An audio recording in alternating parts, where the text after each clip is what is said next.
Fiancée forced a maid's Toddler to play the piano to humiliate her. Then everyone looked at the billionaire. The Whitmore estate sat on 40 acres of manicured land in the hills outside San Francisco, the kind of place that made ordinary people slow their cars down just to look through the iron gates. There were fountains that ran clear even in the dry season, rose gardens trimmed by hand every Tuesday morning, and a main house with 12 bedrooms and a grand staircase that curved like a swan's neck. To the outside world, it was a symbol of everything money could build. But to the people who lived and worked inside those gates, it was something else entirely. A world with its own rules, its own silences, and its own cruelties. Elena Vasquez had been working in that house for 3 years. She was 26 years old, with dark hair she kept pinned back tightly, and hands that were always slightly rough from cleaning solution and dish soap. She had come from a small town in Texas after her husband left, after the bills piled up, after the choices narrowed down to almost nothing. She had taken the job not because she loved cleaning other people's floors, but because it came with something rare and precious. A small room in the staff quarters, large enough for a twin bed, a dresser, and a crib. Because the job had let her bring her daughter. Lily was 3 years old and had her mother's dark eyes and her absent father's stubborn chin. She was tiny for her age, still round-cheeked and wobbly in the way that toddlers are, like the world was slightly too big for her feet to grip properly. Every morning, Elena would wake before dawn, dress Lily in soft clothes, and carry her down the hallway to the small play corner that had been set up near the laundry room, a space Mrs. Patterson, the head housekeeper, had quietly allowed. And every morning, Lily would toddle around that corner with her stuffed rabbit named Blue, humming sounds that weren't quite words yet but carried all the warmth of songs. It was in that corner 3 months ago that it had happened. The Whitmore estate had a music room on the 2nd floor, a room that smelled like old wood and polish and ambition. In the center of it sat a Steinway grand piano, black and gleaming, worth more than Elena would earn in 10 years of work. The room was used mostly for show, for the parties Mr. Whitmore threw when business called for spectacle. But Lily had wandered in one afternoon while Elena was cleaning the adjacent hallway, and before Elena could catch her, the little girl had climbed up onto the piano bench, reached out her tiny hands and pressed 3 keys. The sound that came out was soft and wondering, like the piano itself was surprised to be touched so gently. Lily pressed the keys again. And then again. Not randomly, there was a pattern to it, slow and searching, the way a child sounds out letters before they can read words. She pressed a low note, then a higher one, then one in the middle, and cocked her head at the result like a tiny scientist testing a theory. Elena had stood in the doorway with her heart in her throat, waiting for someone to come and scold them both. But no one came. And so she watched her daughter sit at that massive instrument and play, if you could call it playing, with an expression of total concentration that seemed too old for her 3-year-old face. Marcus Whitmore had found them 10 minutes later. He was 38 years old, and everything about him was precise. His posture, his haircut, his dark eyes that had the quality of always measuring something. He had built his technology company from nothing, which was either a story of inspiration or ruthlessness depending on who was telling it. People in his industry both admired and feared him. His employees respected him but kept a careful distance. He was not unkind exactly. He was just contained like a very expensive watch, all the complicated machinery kept neatly inside. He had stood in the doorway of the music room and watched Lily play for a long moment without saying a word. Elena had rushed forward immediately, reaching for her daughter, apologies already tumbling out of her mouth. "I'm so sorry, Mr. Whitmore," she wandered in before I could stop her. "I'll take her out right now, it won't happen again." "Don't," he said. Just that one word quietly. Elena froze. Marcus walked slowly into the room and stood a few feet from the piano, watching Lily. The little girl hadn't even noticed him. She was pressing a sequence of notes now, the same 4 notes in a row, over and over, adjusting slightly each time like she was tuning something inside herself. "How long has she been doing this?" he asked. "Just today," Elena said carefully. We've never had a piano. She's just curious. Children are curious about everything. She's not just curious, Marcus said. His voice was flat and certain, the way he said most things, like he was reporting facts. She's listening. There's a difference. Elena didn't know what to say to that. She was watching him watch her daughter, and something about the quality of his attention, still and serious and genuinely interested, made her feel something shift inside her chest. Most people looked at Lily the way they looked at all small children, briefly with a surface-level smile and then away. Marcus Whitmore was looking at her daughter like she was something worth really seeing. He had left without saying anything else that day. But the next morning, Elena found a note slipped under the door of the staff quarters. It was brief and typed on plain paper in the way that very busy people write things. No ceremony, just information. The music room is available on weekday mornings from 9 to 11. If Lily wishes to use the piano during those hours, that is permitted. M.W. Elena had read that note 4 times. Then she had folded it carefully and put it in the small wooden box where she kept the few things that mattered most to her. Lily's hospital bracelet from the day she was born, a photograph of her own mother, and now this. She hadn't yet known that a woman named Cassandra Vale would arrive at the estate 6 weeks later with a diamond ring on her finger, and a smile that only reached her eyes when something useful was in front of her. She hadn't yet known what was coming. But she had kept the note. And somehow, without knowing why, that felt important. Cassandra Vale was the kind of beautiful that required maintenance. She spent 2 hours every morning on her appearance, and the result was impeccable. Honey blonde hair always in perfect soft waves, clothes that were expensive without looking like they were trying, a practiced laugh that was warm enough to feel genuine but musical enough to be remembered. She was 28 years old and had grown up in a family with old money that was quietly running out, which had given her both the manners of wealth and the desperation of someone watching a clock tick down. She had met Marcus Whitmore at a charity gala 8 months ago. She had positioned herself near him deliberately and then pretended not to notice him, which was a strategy she had refined over years. Marcus, who was used to being pursued directly, had found the indifference interesting.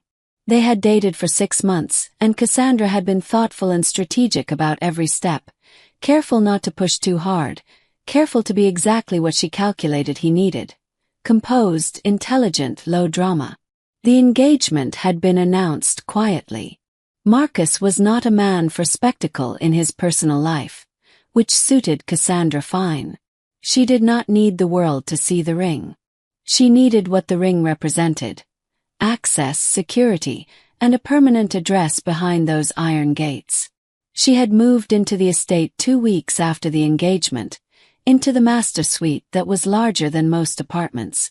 And from the first day, she had begun the quiet work of assessing everything around her. The staff, the schedules, the social calendar, and most importantly, the small invisible hierarchies of the household that told her what she could and could not control. Elena Vasquez she had noticed immediately. It wasn't anything Elena did wrong. Elena was, in fact, one of the best employees on the staff. Quiet, thorough, never late, never complained. Mrs. Patterson trusted her completely. And that was part of it. But it was more than competence that made Cassandra notice her. It was the note. Cassandra had found out about it 3 days after arriving, when she'd overheard Marcus mention offhandedly to Mrs. Patterson that the child in the staff quarters should be welcome in the music room whenever she wants. The casualness of it, the ease with which he had extended that particular kindness, had lodged in Cassandra's chest like a splinter. She had watched Elena after that. Watched the way Marcus sometimes paused in a hallway when Lily was nearby, crouching down to the toddler's level with a patience he didn't show most adults. Watched the way a flicker of something, not quite a smile but the cousin of one, crossed his face when Lily said something with that solemn toddler seriousness. Watched the way Elena would look at him in those moments with an expression she quickly covered, like someone closing a curtain. Cassandra was not stupid. She was, in her way, very perceptive. And what she perceived made the splinter work deeper. She began small. She suggested to Mrs. Patterson that the staff quarters play corner was cluttering the service area, and had it moved to a more inconvenient corner near the utility room. She scheduled dinner parties on mornings when Elena's piano room access hours fell, so that Elena was needed elsewhere. She made requests of Elena specifically and directly. Little extras that weren't in anyone's job description, delivered with a pleasant smile that made them impossible to refuse without seeming difficult. Elena did all of it without complaint. She was not naive. She understood exactly what was happening. She had seen this pattern before in other houses, other employers. She kept her head down, did her work, held Lily a little tighter at night, and reminded herself what the alternative looked like. She could not afford to lose this job. She could not afford to lose the room. And then came the dinner party. It was a Saturday evening in late April. Marcus had invited 12 guests. Tech investors, a few old friends, a journalist who wrote profiles of people like him. Cassandra had planned the evening with the thoroughness of a military operation. The menu, the table settings, the seating chart, the after-dinner entertainment, which was to be a string quartet hired for the occasion. But the string quartet had cancelled that afternoon. Car trouble, they said. Genuine emergency, probably. Cassandra had spent an hour on the phone trying to replace them and come up empty. She had been standing in the music room, furious and calculating, when Lily had wandered past the open door. The little girl had stopped in the doorway the way she always did, drawn by the piano the way flowers turn toward light. She was holding Blue the stuffed rabbit against her chest and looking at the Steinway with that specific expression, quiet and serious and wanting. Cassandra had looked at Lily. And then she had looked at the piano. And then she had smiled. The smile did not reach her eyes. She had walked to the doorway and crouched down, using her most warm and musical voice, the one that made people feel like they were being seen. "Oh, sweetheart," she said. "Do you want to play the piano tonight? In front of everyone?" Lily looked up at her with those dark, serious eyes and said nothing. She was 3. She didn't understand negotiations. "I think you should," Cassandra said pleasantly. "I think everyone would love to see you play." The plan had formed fully in her mind within 30 seconds. She would present the child at dinner as a charming improvisation. "Oh, our little musical discovery, isn't it adorable?" And the guests would watch a 3-year-old bang uncertainly on a piano, and they would politely pretend to be charmed, and Elena would be somewhere in the room, understanding perfectly what this was, and Cassandra would watch her understand it, and that would be enough. That would be the point. What she had not calculated for, what she had made the significant mistake of forgetting, was Marcus. She had forgotten to ask herself why he had written that note. The dinner table that evening was set like a photograph. Crystal glasses catching the candlelight, white roses in low arrangements so guests could see each other's faces, everything placed with a centimeter precision that Cassandra demanded.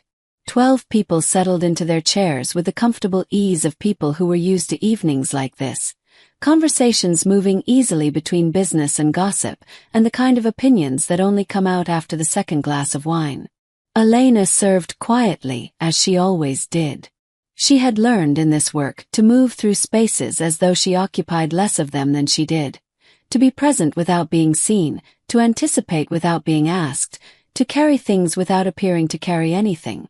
She had dressed Lily in her soft blue pajamas after bath time and settled her in the staff quarters with a small stack of board books and the portable baby monitor.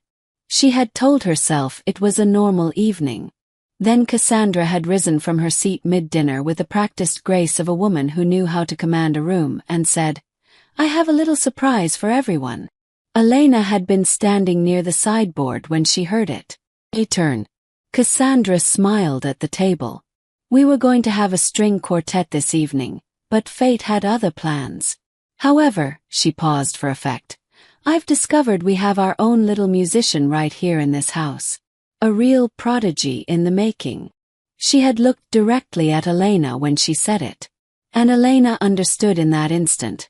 with the total clarity of someone who has been navigating small cruelties long enough to recognize them quickly.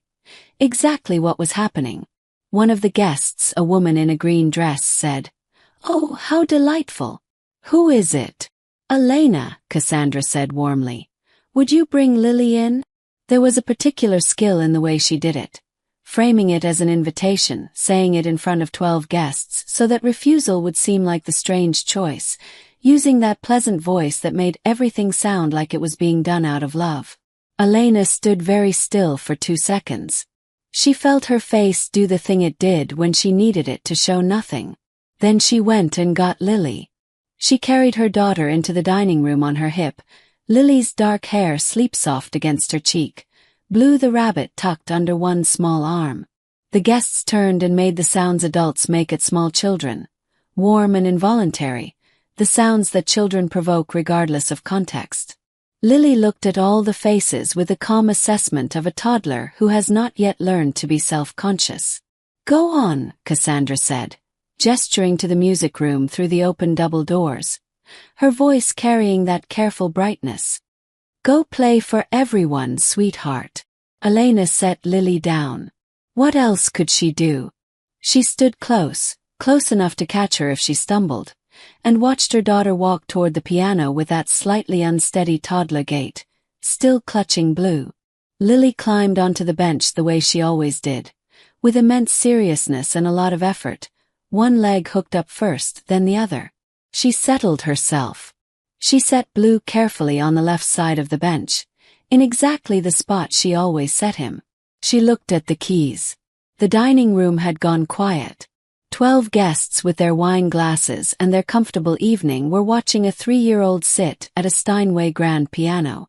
A few of them had the politely prepared expressions of people bracing for something adorable and discordant. One man had his phone out. Cassandra watched Elena's face. Elena watched her daughter's hands. Lily placed them on the keys. She sat very still for a moment, that stillness that Elena had come to recognize over months of watching, the gathering stillness, the listening. Like she was waiting for the music to tell her it was ready. And then she played. Not banging. Not the random percussion of a child hitting keys. She played the sequence she had been developing over 3 months of weekday mornings in that room. A slow, simple melody that moved up and down the scale with a logic that was entirely her own, that had a beginning and an answer to the beginning, that breathed the way a song breathes. The dining room went very still. Lily played the melody through once, her small face concentrated, her feet not reaching the floor. Then she played it again, and this time she added something. A lower note in the left hand that she hit on certain beats, a discovered harmony, uncertain but there. The guests were no longer holding their prepared expressions. They were just listening.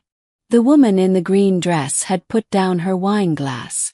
Lily played for perhaps 4 minutes. She finished the way she always finished, with those same 3 notes she had played that very first day, the ones that had brought Marcus to the doorway, like a signature she had invented without knowing it. Then she sat quietly, her hands in her lap, looking at the piano.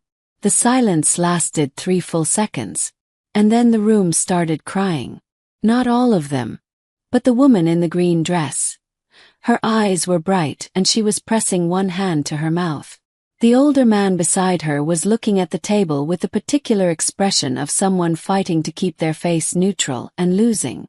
Even the journalist, who made a career of maintaining professional distance, had set down his pen. Elena was crying.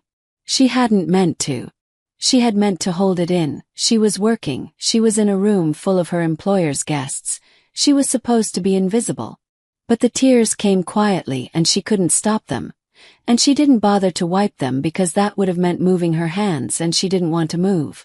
She was looking at her 3-year-old daughter on that enormous bench and thinking about the room in Texas, about the bills, about the day she had packed everything into a second-hand car and driven west with a 1-year-old sleeping in the car seat and no certainty about anything at all.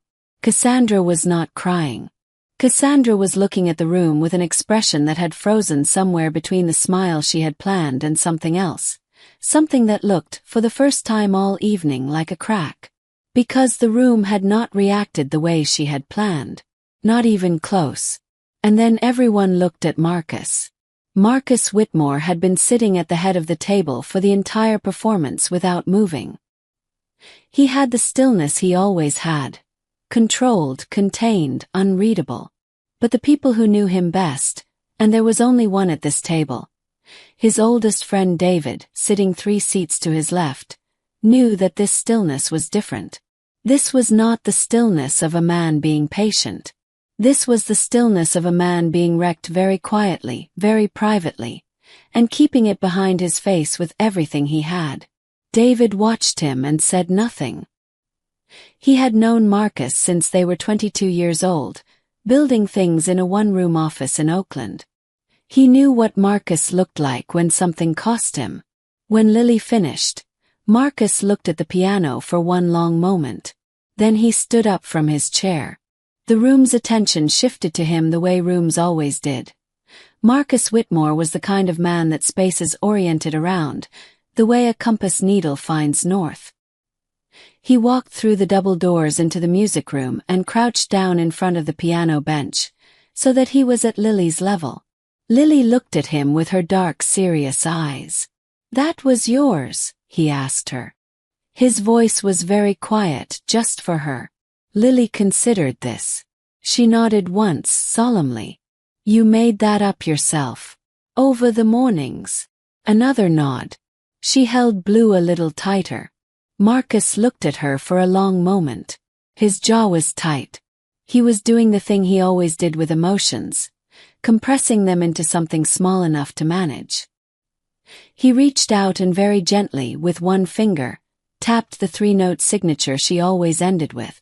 He played them correctly, exactly as she had. Lily's eyes went wide. She looked at the keys, then at him. He nodded at the piano. She played them back.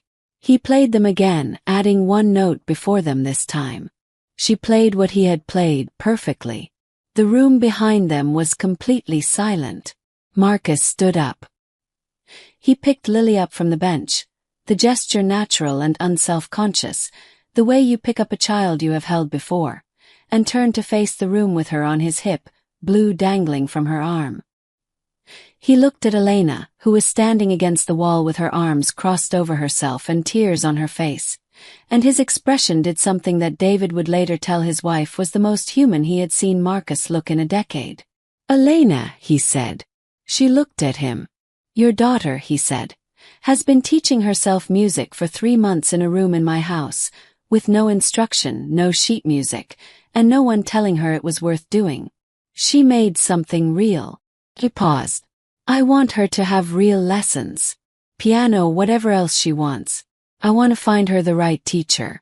And I want to cover everything." Another pause, shorter. "Not as an employer. As someone who watched it happen and knows what it means." Elena uncrossed her arms. She pressed one hand over her mouth. She nodded because there were no words. Lily, who understood very little of this except that the room was full of a feeling she had no name for, leaned her head against Marcus's shoulder and looked at the ceiling with her serious eyes. Then Marcus turned to Cassandra. The table full of guests went very, very still. Cassandra had composed herself. She was wearing the smile again, the warm one, the one that performed. "Isn't she wonderful?" she said, in the tone of someone who had meant all of this. Marcus looked at her for a long time. Not with anger. Anger would have been easier to receive. He looked at her with the expression of a man doing an accounting of something and arriving at a number he should have calculated sooner. "I know what tonight was," he said, quietly. Just for her, really, although the table heard it. "And I think you should too." Cassandra's smile remained in place but lost something behind the eyes, the way a light changes when a cloud passes over the sun without the sun going anywhere. Marcus set Lily down gently and turned to his guests. "I'm sorry to interrupt the evening," he said in his normal voice, the business voice, as though he were redirecting a meeting. "Elena, please take Lily to bed. She's 3 years old and she's done enough for one night." There was a sound from the table. Not quite a laugh, not quite a release of breath, somewhere between the two. And then conversation resumed and wine glasses were lifted again. But something had shifted. Permanently and visibly.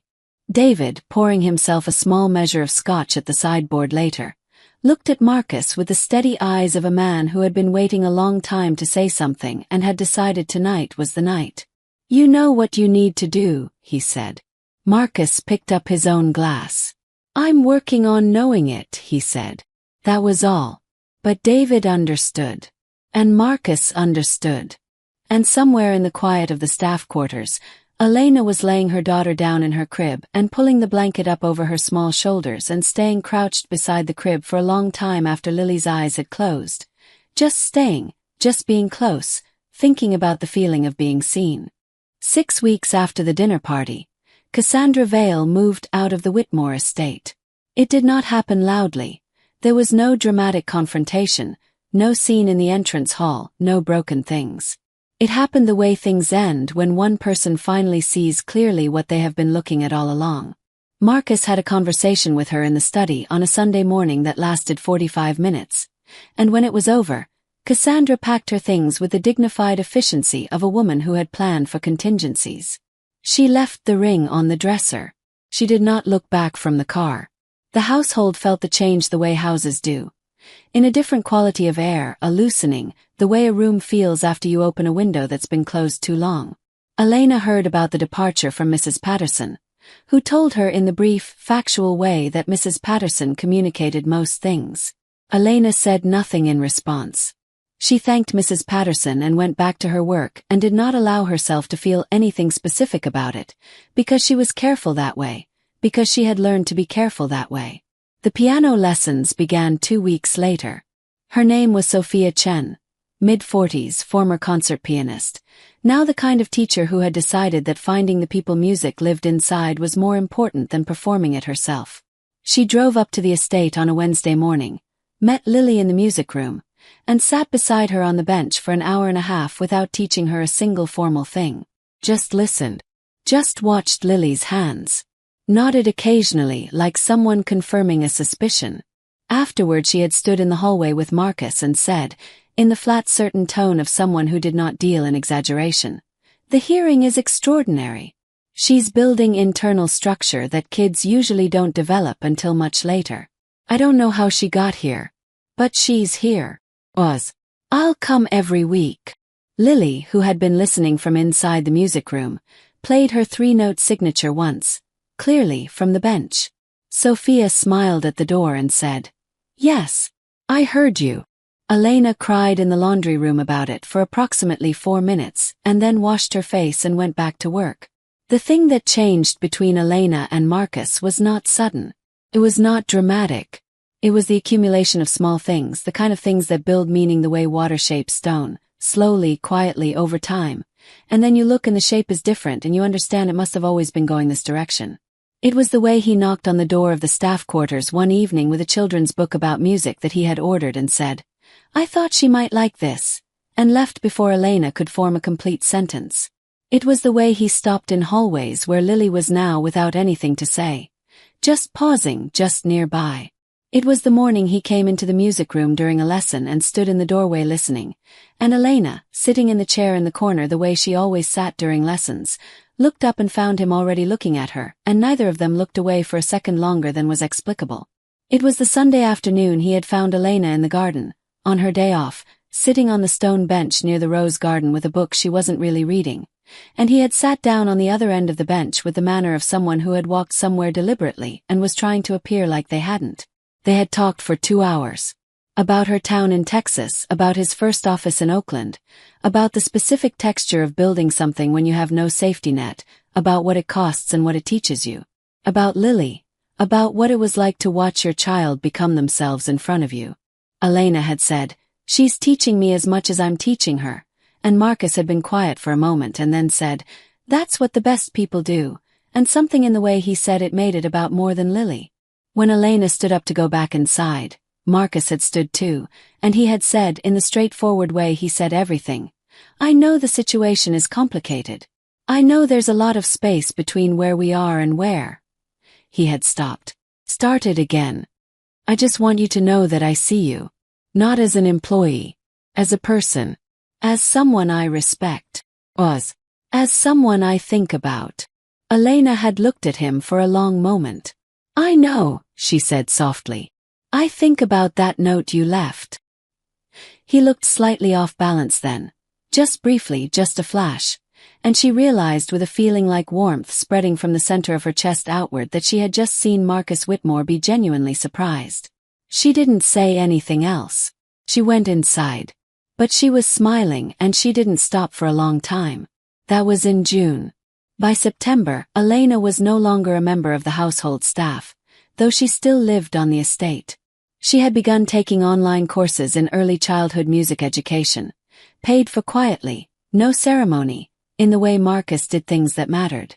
Lily had her lessons every Wednesday and had begun, with Sophia's guidance, to add new elements to her own compositions, little architectures of sound that made Sophia shake her head slowly, sometimes in the manner of someone in the presence of something they cannot fully explain. On an October evening, with the California hills going gold outside the music room windows, Elena sat in her usual chair and watched Lily play. Marcus came and sat in the chair beside her. Not the doorway anymore, the chair, the one that had been there all along, and they watched together. Lily played her melody. The one she had made from nothing, from silence. From 3 months of mornings alone at a piano too big for her. She played it fully now, with 2 hands, with harmonies she had discovered and kept, with that 3-note signature at the end that had always been a period, a full stop, a declaration. She played the last note and let it ring out into the room. Then she turned around on the bench and looked at her mother and at Marcus with those dark, serious eyes that missed nothing, that had never missed anything, and she said in the solemn, certain voice of a child who has decided something, "Good." Elena laughed, the kind of laugh that is also the edge of tears. Marcus looked at Lily, and then at Elena, and then at the piano, and then back at Elena, and the something on his face was no longer the cousin of a smile. It was the whole thing. The real thing. Uncomplicated and certain, and there, the way music is there when someone who is always gonna love it finally hears the right song. Outside, the roses were still in bloom. The fountains ran clear. And in the music room of a house that had once been only a symbol of what money could build, something was growing that money had nothing to do with. Something small and stubborn and extraordinary, like a child's hands finding music in a silence that had been waiting, all along, for exactly this. For every parent who carried their child through hard years toward something better, and every child who made that journey worth every step.